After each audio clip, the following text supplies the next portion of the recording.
ทางในลงไฟทางนอกลงไฟไม่ละเรื่องนี้แหละนอกเอาทางนอกก็ได้ลงโอ้โหตีเกยมึงดูนี่นะวางมึงดูนี่อย่างมา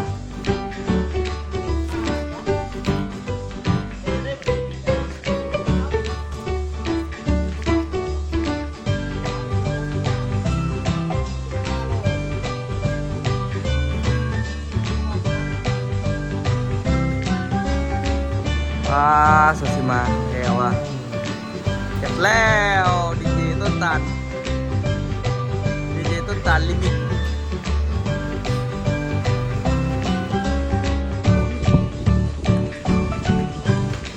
มีกับบ่มีเนาะใช่เอาไม้มึงดูสินะเอาเพลงอย่างที่วันพุธที่ลิขสิทธิ์ได้นี่ทุกคนสบายดีตอนแรงเนาะมื้อนี้กามาอยู่ที่โพนม่วงเนาะทุกคนนี่อยู่กับติ๊กคนอื่นไปใส่เบิดละอันตะกูลกับอันต้นตาลมีนาไปสีเข้าท่านไปสีเข้าไปด้วยกัน3 คนพุ่นน่ะสีเข้าสามัคคีป่ะไปซื้อตู้พร้อมมันจะออกแมนเลยเนาะมื้อนี้เราทุกคนเนาะเลยมาดั่งไฟมาก่อไฟเพื่อสีลนตองเนาะทุกคนปัดติโรน้ำกรดถึกมือแสบเลยเลยไปล้างมือก่อนเอาตุกน้ำกรดมาใส่แล้วก็ก่อไฟขึ้นเพิ่มเนาะเพื่อสีได้ลนตองเฮ็ดมันแบบแห้งๆรถแหละส่วนสีลนแล้วตองก็ได้ขนาดไปเอากับสมานสมงไป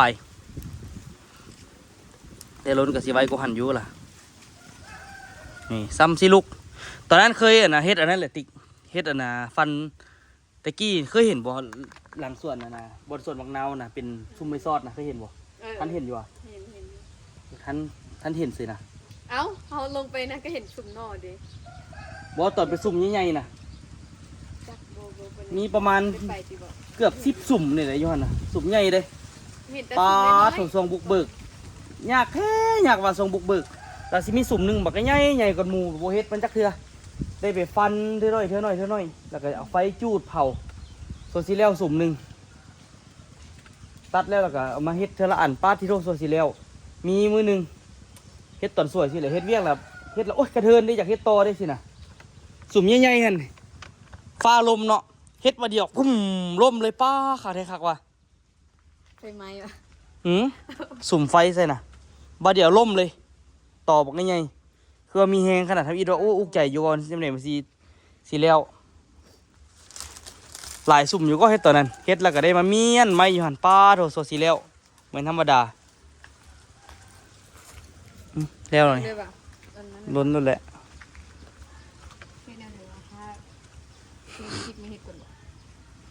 แต่ว่าเดี๋ยวไปล้างมือก็น้ำกดถึงมือเกี่ยมเฮ็ดข้าวต้มทุกคนเพราะว่ามื้ออื่นนี่เขาจะสิได้มาซุ่มกันเฮ็ดข้าวต้มแล้วก็มื้อนี้นี่ก็สิได้จับเป็ดจัก2 ตัวเนาะเพราะว่าเป็ดสปีแล้วก็แบบว่าลูกชายเพิ่นมาแน่ก็เลยว่าสิพากันเฮ็ดแนวกินเนาะลิ้นเนาะมื้อแรงกินข้าวซุ่มกันกินข้าวแรงน้ำกันเนาะจังซี่แล้วเป็นงานนึงแต่เจ้าของเงินบ่อยู่จักคนเด้อนี่เดี๋ยวให้สปีมาพากันมาลนเนาะลนใบตองเพื่อสิได้เกี่ยมเฮ็ดข้าวต้ม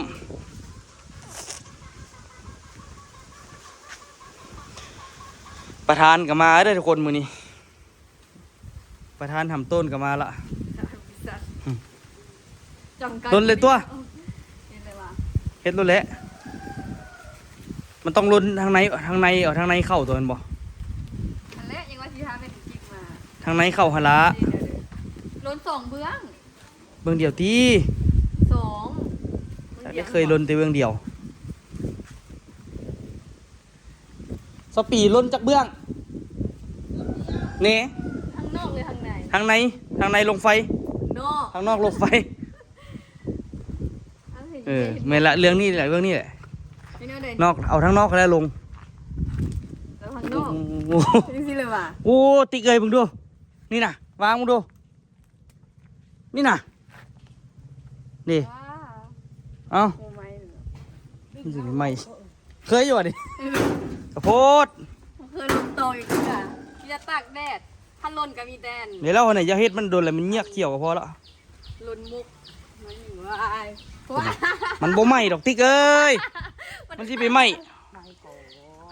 มันกับบทันเฝ้าใหม่ปานนั้น เห็นว่าก็ได้นี่ ไฟมันแหงเนาะลมดิ แต่ว่าลนแล้วล่ะงามงามเนาะอืม ให้ข้าวต้มผัดหรอบ่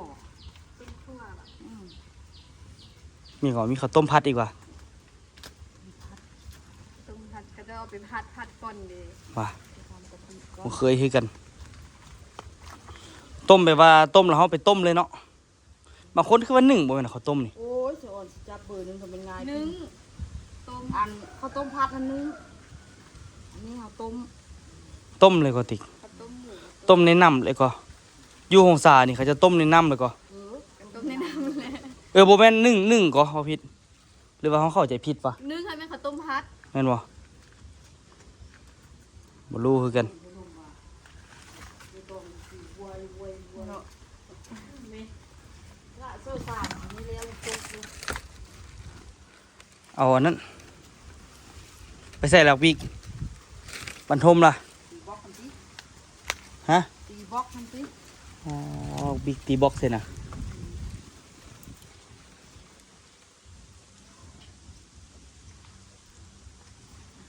สวดสิแล้ว แต่ก็แล้วอยู่ล่ะ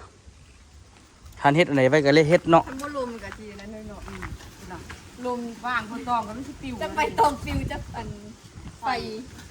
โอ้เดี๋ยวมันก็ไปฮอดกกล้วยนะ เขาสั่งกะสีบางบ่สั่นเฮ็ดสั่งกะสีบางบ่มาซีเฮ็ดให้มา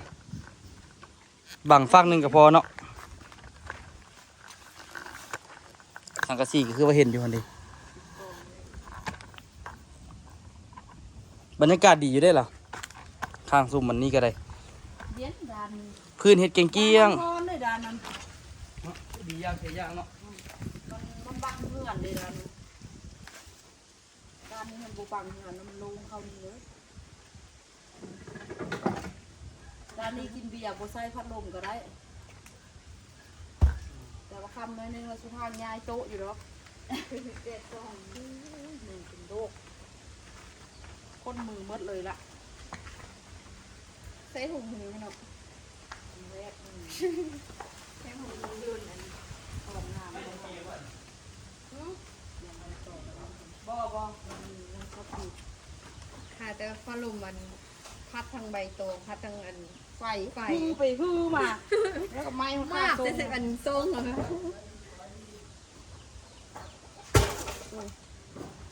คุณน่ะ คือบนตากแดดอะมันบ่คักฟ้าลม มันบ่งามมันสิเป็นตองแห้วเด้ห่อแล้วมันบ่เลื่อมนะห่อบ่คัก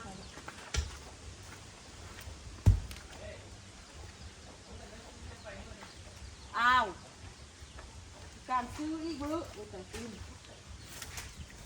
ก็อลังการขนาดอันปานอันบังลมที่จะตุ้มอย่างว่าคิดว่าเศร้าเหมือน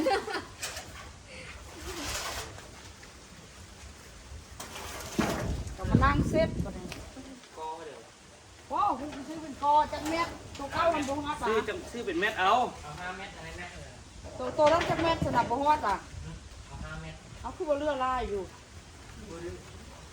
ดีขึ้นอยู่อ่ะ หลายเติมเลยหลายมา ก็เป็นขึ้นน้อยลงแล้วตัวนั้นมันปิ้นไปปิ้นมาน่ะเอาตองบินเอา บินไปแก้เด้อ คือสบายเนาะ วานที่ตะนี สบายดีเลย ไม่คิ้วปะนี่น่ะ ไม่คิว อดทนเอาเลี้ยวกันแล้ว โอ้ เฮ็ดคือไก่อบเฟืองกันแล้วตัว ไม่เคยกินจักเทื่อ กินบ่ เห็ดบอก เฮ็ดเป็ดอบเฟืองบ่ โอ้เป็ดอบเฟืองว่ามีเฟืองไอ้พวกเป็ดที่บอก นี่ เฟืองน่ะมีอยู่ใกล้ๆหั่นนะเอา ใกล้ข้าวหมูคลองซ่อนปูดมาก็ เฮ็ดจะได้บ่เนี่ยบิ๊กน่ะ ตีบ่ ปักบ่ได้บ่ ไปได้ไอ้โบ๊บมาลูกค้ารออยู่เขาลวนครับ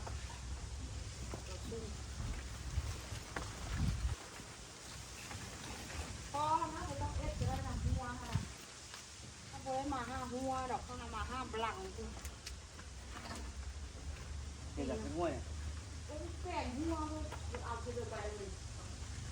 เราเสือไปตั้งเด้เราเฮ็ดบนตั้งใหม่ละ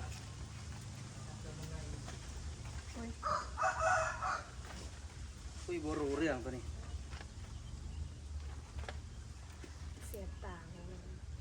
มาลาบสนาม คนมือคิวกันแล้วบ่มาโคตรจะยุบ บุคคลมึงจนพูดหมดละ สั้นหมดเลยเด้ โอ้ยพูดอ่ะไม่ต้องก็ได้ อันอายผู้มาแต่เวียงจันทน์มายามโม่นยังคานอนอยู่เนาะ อืม มาตอนเลือดแป้งน่ะเนาะ มาจะตอนเลือดแปลงแล้ว มาเด้อกินพอละ บ่ดอกนอนยามนั้นมันเฮ็ดก่อนให้ย้อนให้มันเฮ็ด เฮ็ดเป็นได้ล่ะ เสียนเลือดแปลงตัว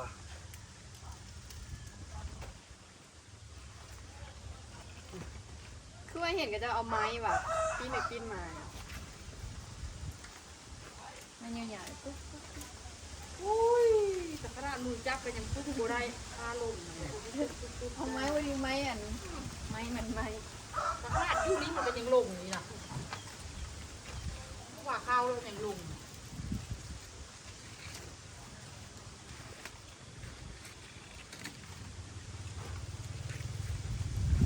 เอาตัดสีอีกนิดนึงก่อน จะมันก็ชิเดียวอยู่บนนี้เลย ตาอะไร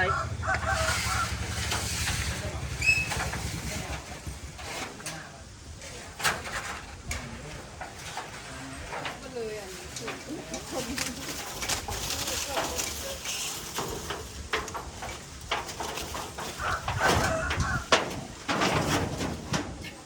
ทำลง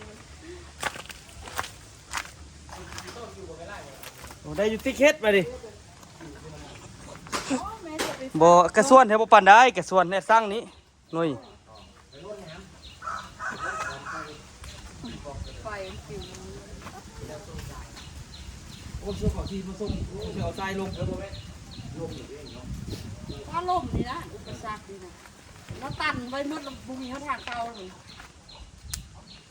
จับขึ้นเลยตัวน้องตุ๊กนี่มันดีจริงๆนะ ทำแรงจริงจริงลูกบุลุม ไปซื้อกันแดดเลย โอ้ยน้ำตาไหล กันได้อันเดียว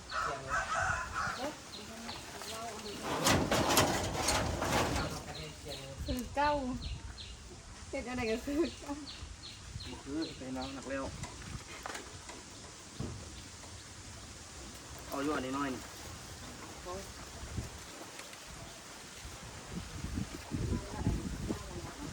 น้อยนี่โอ้ย ย้ โอ้ยจะมันยากเนาะ ำย้ำซื้อเพื่อซ่อมสวิตช์ เดี๋ยวก็ได้พอแห้งแล้ว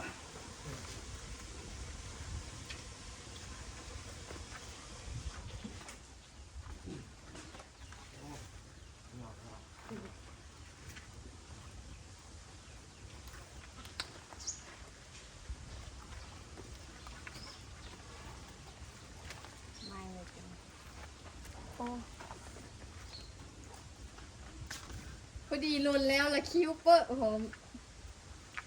มีคิ้วคนไม่ได้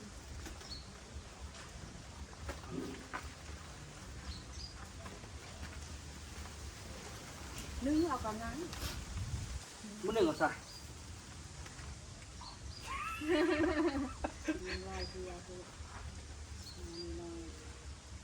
โอ้บ่ขาดได้หน่อยน้อยๆกันเลยเนาะ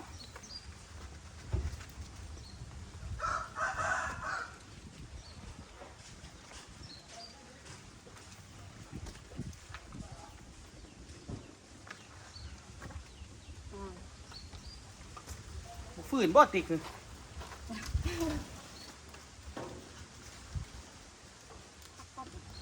ทางมอเป็ดก่อน เนาะ ยาปูดจะจับซ่องมือจับมือเดียว เนี่ยมันสิแล้วไว ไปเองไปเองวะเรื่องอยู่ในตัวเสียวหรอ ไม่ใช่แป้งหัวแป้งเห่านั่นวะไปตามด้วย บอส 4 บล็อกกับพอดีนุ่ม4 บล็อกเดียวนั่นมันนั่น กินน้ำก่อนหิวน้ำฮู้สดสิมาโอเคเอาว่าเสร็จแล้วดีเจต้นตาลลิมิก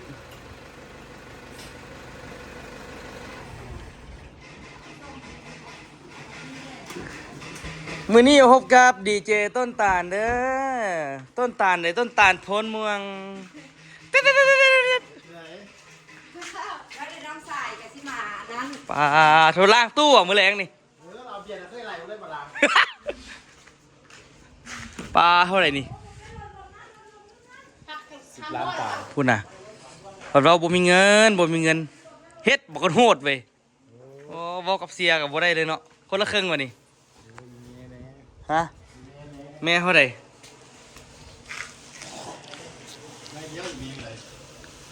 แปดอันนี้เท่าไหร่ก่อน10เท่าไหร่ก่อน 10 ล้านปลาแล้วเขา10 ล้าน หั ปลาน ตัวไปตัวโอ้5หันตัวออกติ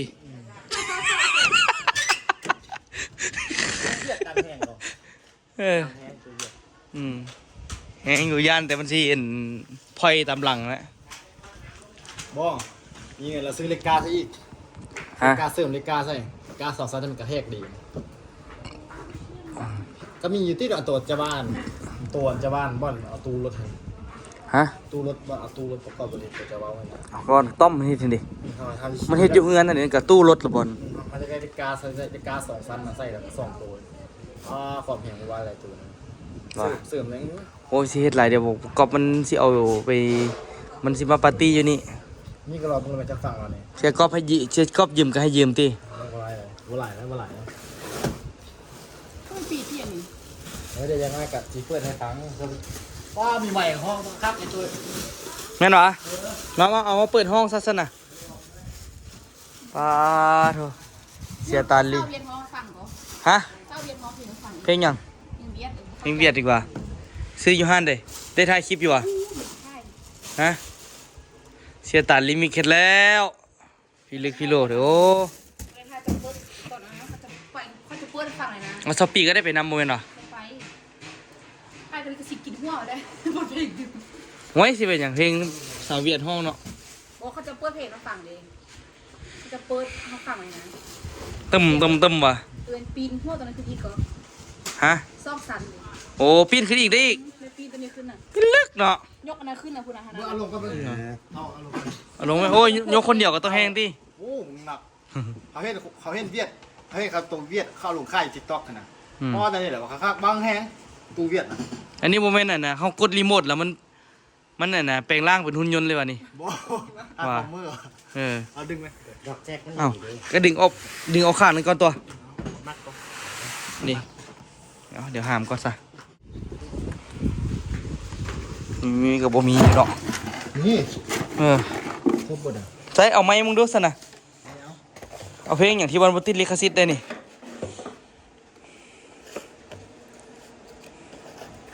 ได้เสียบตัวเดียวก็ได้เทียม ปาโถไม่บักมั่งเหรอลึกเนาะเอาเปิดมึงดูเก็บแบตดีกว่าฮัลโหลฮัลโหลฮัลโหลฮัลโหลฮัลโหลหนึ่งสองสามเนาะสามบ่ได้กับสี่เอาฮัลโหลอ่ะให้นะเคยได้มาเปิดเพลงเด้อวันนี้เด้อมาเปิดไม้เนาะ นี่ท่านอันเสิร์ฟไหมเนี่ยอันเสิร์ฟอะไรบอก โอ้ยามันระบ่คือบ่อยก็ใส่แต่แรกซะ ต้องได้แล้วก็ไอ้ตัวท่านแล้วก็ไปงานบอกพุ่นเขาใส่แก๊สไว้เขาใส่ล้อของตู้เอง โลกอะให้สักคนไปจับยังหลัง หันใส่มันต้องเอานั่นกอมันต้องเงียงมันดีๆก่อนมันหันยังไงมันต้องเอาอย่างมายกก่อนมันสิใส่ได้ซะบ่มันต้องได้เอาตอระบิดมาหั่นอีก เนี่ยหน่อยนะ ไปเอาปืนนั้นละมาไม่ใส่น่ะมันยิงจอดบ่เดียวมันจังไวปืนหันน็อตท่านน่ะส่วนสิเอาตอระบิดมาใส่ มีถึง หั่นตูหั่นรอกับเขาสบายกินแล้วจะได้ มา มีงอไปยอบายแล้วมีงอ เป็ดกับบริค่าเชื่อนี่นะ ห้ามพี่เดี๋ยวยังไม่สั่งห้าม ฮะ ยังสั่งห้ามกับกูจะ ว่าสิเฮ็ดกลุ่มเฮ็ดมือสวยแล้วโอ้ลมแห้งๆว่าโอ้เศร้าว่ะ ที่ไปสิล่ะ กินข้าวเปียกมาซะดิกินข้าวเปียกอยู่นั่นตัวเฮ็ดจังไดนี่ งอเลยแหละ ฮะ นี่อย่างข้าม เราต้องเอาตั้งมันน่ะมาน่ะ จะตั้งกันได้ เอาตั้งมันมาหย่องสองข้างก่อนแล้วกันหันน็อตขึ้นไป ขึ้นไปได้ เรามาจะเพลงกันบ่อยจ้อย ฮะ เสียงสดเดี๋ยวลองไปจะเพลงกัน ว่าสิลองอยู่บ่ตานบ่ให้ลองสิใส่ล้ออยู่ว่าสิลองให้ลอง ตอนคนไทยที่เรามองเพลงกันเซโลอยู่ สิลองไม่ให้ลองระหว่างนี้ได้เนาะอันแบบนี้นี่เห็นแล้วนะเห็นคนไทยสาวเขาจะซื้อก่อนหลายคนก่อน แต่ไม่ต้องดังอีกดังทุ่มนี่ก็เสียงมันทุ่มดี ก็เขาคือว่าหา6 ล้านมาดอกรุ่นเดียวกันอยู่ป่ะ โอ้ห้องเรียนเขาพามาตั้งพอ เนาะแต่ว่ามันเป็นทรงคือกันขนาด คือ ตัวนี้มาเตเวียสตัวนี้นะ นี่ตูอยู่ลาวนั่นตั้งเขา อ๋อเรื่องไหม พักตัวนี้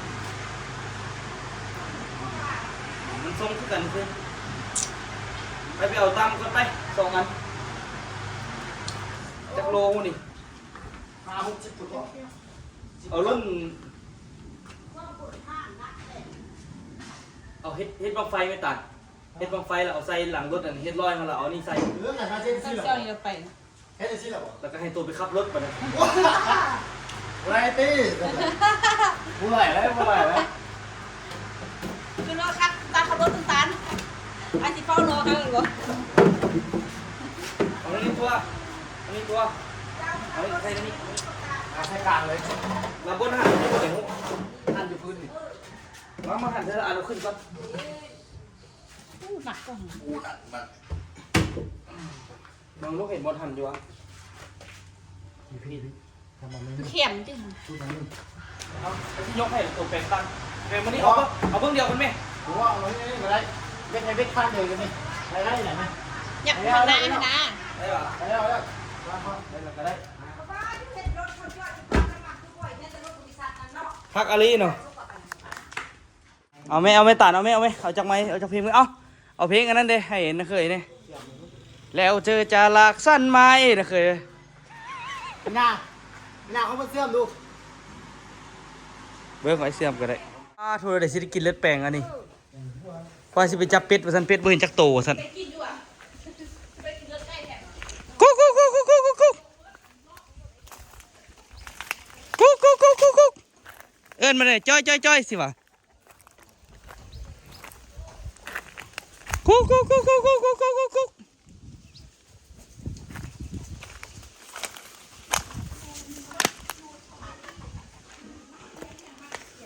โอ้ยสปีเอ้ยเต็มนี่นะสกุลมันมีแต่เป็ดกาบเว้ย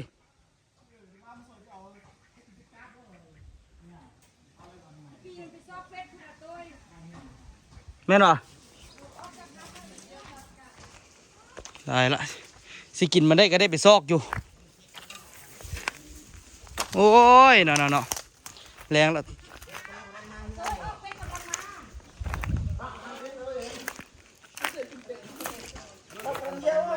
เนี่ยเคยขุดอันนี้ได้ไปปลูกหูละสิปลูกหยัง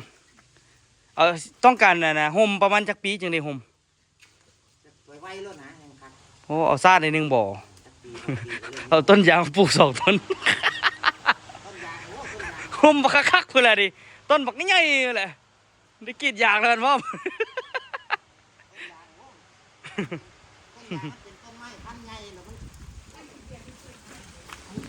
ก็ยังว่าใหญ่บักคักๆอย่าว่าสิเอาต้นใหญ่ซำใดแห้งเผาแห้งลมอันนี้ก็ยังลมบ่เซาบัดนี้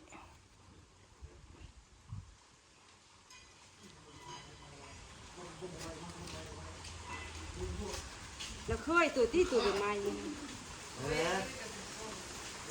ใส่เลยแหละ พิ่นจะให้มันอันนั้นแน่ๆโอ้ ใส่เลยแหละห่อนเนาะ ซ้ำที่ห้องเลยนะเคยไปดิเนาะเพลงอันหุ้นส่วนจักเปอร์เซ็นต์นี่ดู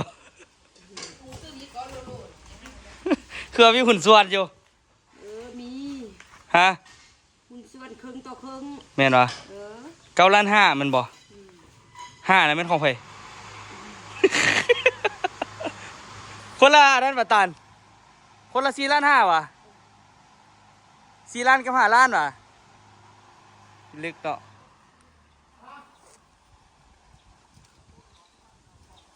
มันไอ้ก็เกียมละเดี๋ยวมื้อแรงสิมีอ่ะนะกินอันนั้นในนึงนะทุกคนเนาะเอานี่เกือบไผนี่เกือบวะนี่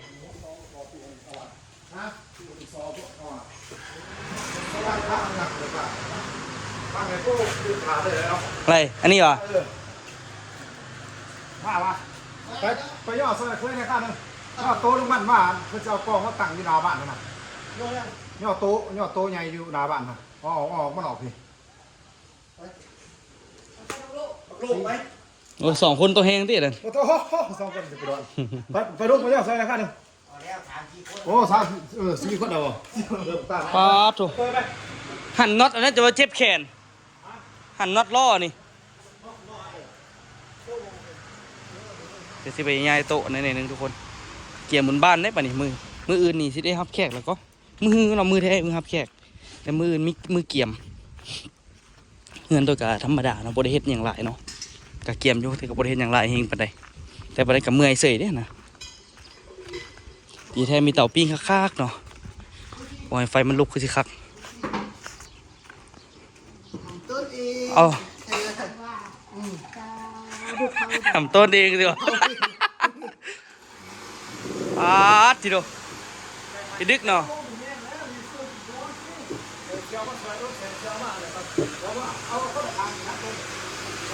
ตัวนั้นกับแมนมาโลดโอ้ยบอกว่าอยู่ละล่าตานบอกนะบ่อยากให้หนิงอย่าหนิงกับบ่เสื้อความมันอ้าวตกใจ ไอ้นี่เอามาเขาเลย โอ้เป็นตะคักขนาดนี้เนาะปาดคนละโตบ่ ตัดเลย มันได้ข้างก็ ยัง ใครเป็น เอาขาได้ไหมแม่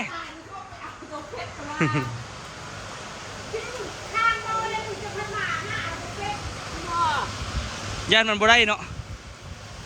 หมอก้อนย่างกระยานมันบ่ได้ดิเดือดมันบ่ได้เนี่ย โอ้ยบอกว่าเสียบตาลมาโอ้เราบ่ฟังเนาะใหญ่ไม่ได้งานไม่ได้นะ เนี่ยตะกี้บ่มักว่ะว่าเดี๋ยวนี้เดี๋ยวคักเอาคักแล้วมาเดี๋ยวนี้ เอาพี่เดี๋ยวพ่อหนุ่มดังไฟที่อยู่ด้วย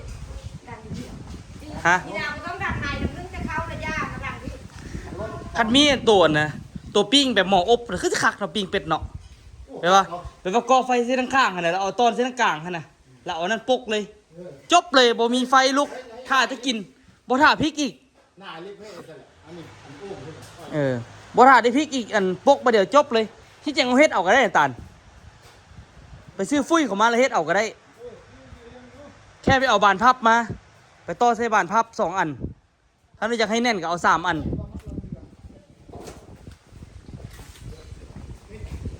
เฮ็ดนี่คักแท้เดี๋ยวเก็บไปเรื่อยๆนะทุกคนเนาะอันนี้นี่ก็เผาตองมื้อนี้เผาตองตอนแรงมันก็จึงจัดกันไหม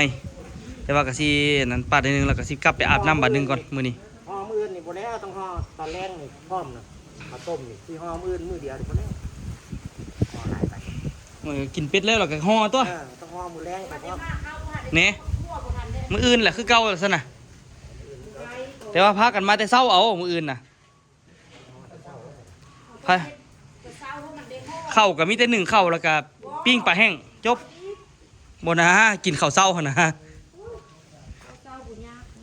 ปิ้งปลาแห้งโอ้ทางนั้นยากกว่าทางนี้บ่ยากทางนี้ง่ายอยู่ จักรานจักรคนยากเอามากินทางที่ งั้นบ่เอาแต่เข้ามาแล้วเนาะ ยากนะเขาก็เลี้ยงได้ขนาดเอ็ดอยู่ดิ เนาะ เป็ด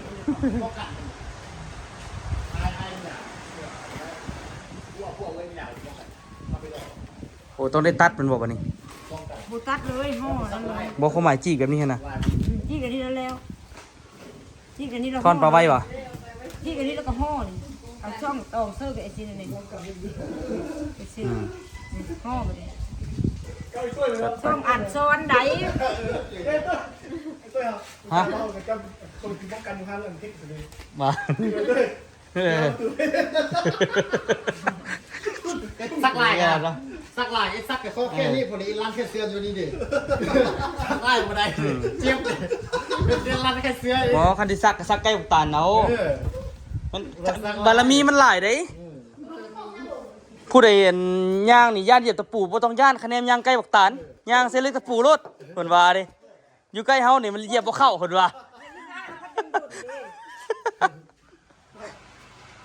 เออ บิ๊กไว้บิ๊กสิเอาเนาะแล้วเมาเด็กคนเกือบไปหลอดเนาะ อันนี้มาบอกตัวให้สิก็ไม่เนาะ บ่ได้แม่มันก็บ่ได้ให้แม่ก็เป็นอันนี้ก็แม่ก็นิสัยของมันนั่นแหละอ่ะทุกคนเป็นยังไงไว้เจอกันคลิปหน้าเด้อทุกคนไปละไว้เจอกันนะทุกคนเนาะค่อยๆเก็บบรรยากาศทุกคนมาเบิ่งนํกันเนาะ